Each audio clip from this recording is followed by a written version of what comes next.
All right, good afternoon, everyone, and good day to every one of us.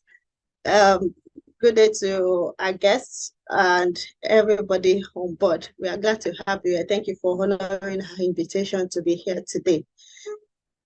So it is no news that our society loves marriage, right? And as such, married women face a lot of challenges, among which is subtle and direct ridicule of their choices over time, and then their sense of reasoning. So it becomes worse as age passes, and as time passes, there is genuine concern of the biological age passing for the women, and then issues around birth, ailments. Adulthood brings a lot of challenges as you begin to care for your aging parent. And then the support we all crave for sometimes is not available.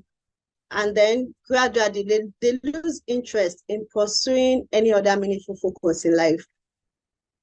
So the pressure comes from all angles. A good number of both the younger and the older women, they tend to pause their life in pursuit of marriage. They drop their ambitions, their dreams, their purpose, their gifts, and all that God has bestowed on them. All those laudable interests they had when they were younger, they just drop it because the society feels marriage is the topmost achievement, and then it's rang into their head every now and then. And then for a number of them, they begin to pursue having children at all costs. So like any other desire in life, marriage happens for early for some people, and for some, it takes time. So in this journey, a lot of women lose the steam to live. They lose the steam of confidence. They lose the will to continue to push and defend themselves. And for some, the effect is that they withdraw from the society, they withdraw from the family, they withdraw from the community, from churches, and wherever they feel they should have been recognized or associated. And even at work, some become very withdrawn. And some live in depression as a result of this. And for some, they decide to make a compromise in order to achieve this golden goal that has been set for them, the goal of marriage. So desperation has made a good number of women to make deadly decisions, which eventually impacts the quality of their life, impacts their psychological and emotional stability. So for some people, they survive with major scars, and some never survive, as we all read in the news sometimes. So we all mostly will understand how unsettled one's psychology and emotions can be when you are in an unsettled marriage, or when you are having issues settling the emotional part of life. It affects productivity, it affects finances, and eventually it affects a happy life. So to this end, Thriving While Waiting was established to provide support, a community, to provide insights, to provide direction and development for women, especially the yet to marry ones, towards enabling them to live a purposeful and fulfilled life before and after marriage. So we are building a community of total women who overcome the hazards of being yet married, develop in all areas of their life, utilize opportunities and relationships positively, and blooming with the potentials that God has bestowed on them, radiating his glory and adding beauty to the world around them. So to this end, we've come up with a number of initiatives. This life-saving project started 3 years ago.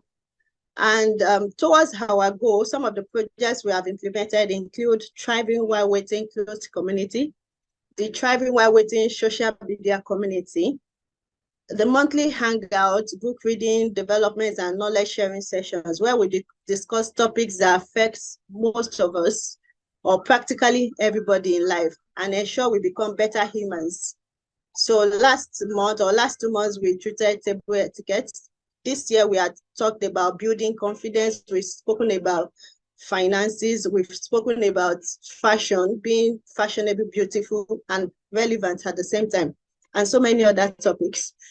And another initiative is Unveil Your Purpose, which is the one you are in now, which is an annual program of ensuring that we all try to find purpose and we do not waste our experiences, which are unique to us if you actually analyze it.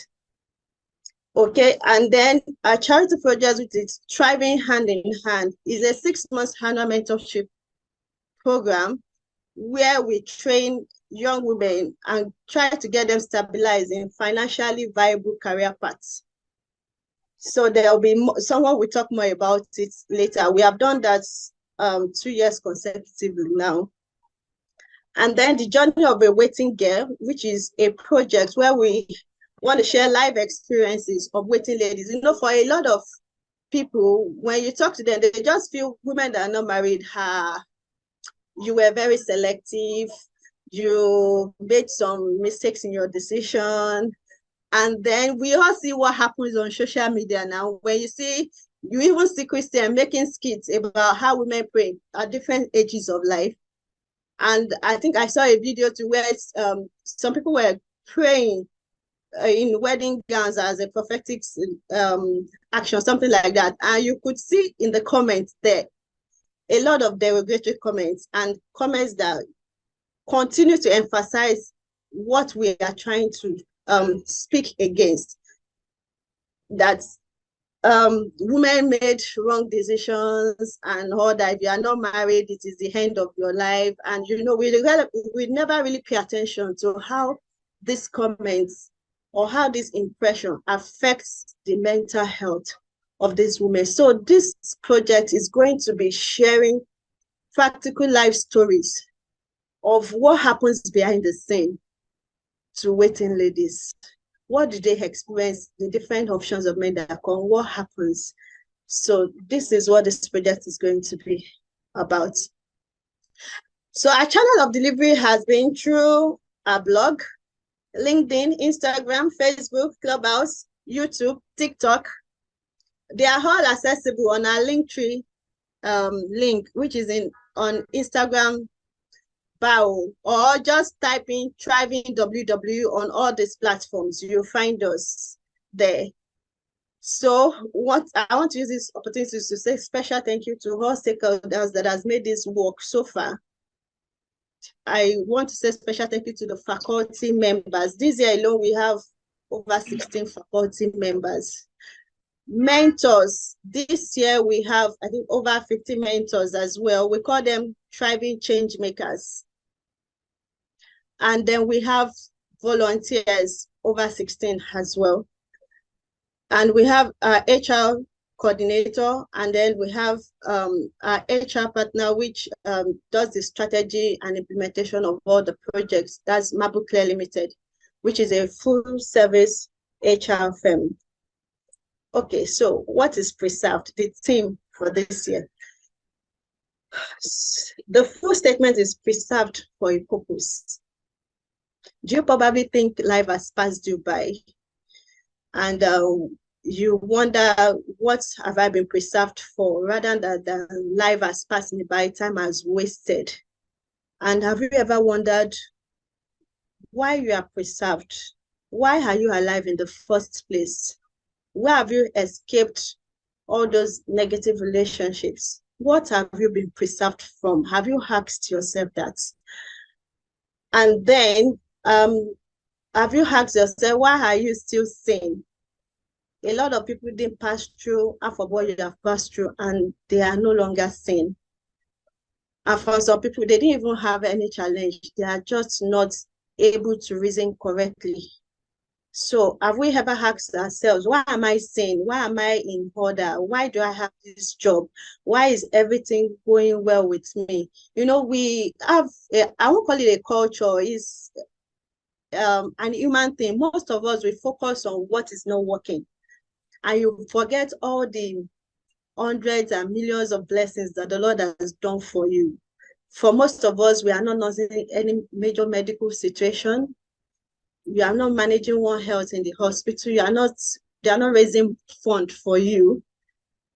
You know, you still have your intellect. If you apply for a job, they will still take you. For some people, Even with marriage, they don't have it. So I want us to reflect on all these questions, even in areas that we feel is not perfect in our lives, even while we try to sort the ones that we think can be better. So I want us to look at it in the perspective of, why is my journey unique? What is unique about my journey? What is unique about my experience? Why have I gone through all this? Okay, and what is the purpose in it? How can I be an addition to my world?